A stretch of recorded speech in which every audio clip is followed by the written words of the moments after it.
Hazrat Anas radiyallahu anhu states Allah's Apostle sallallahu alaihi wasallam was the best of the people regarding conduct.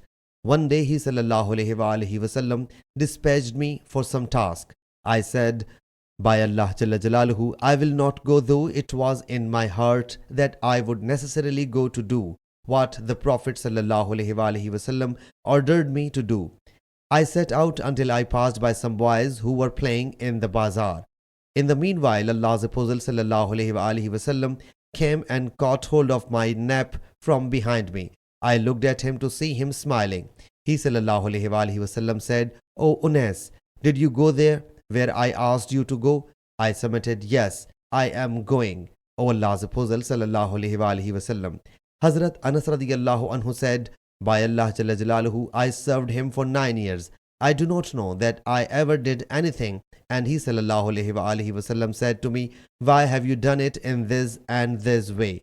Or I ever left any work, and he sallallahu alaihi wasallam said to me, why did you not do it in this and this way? Sahih Muslim Hadees number 5970.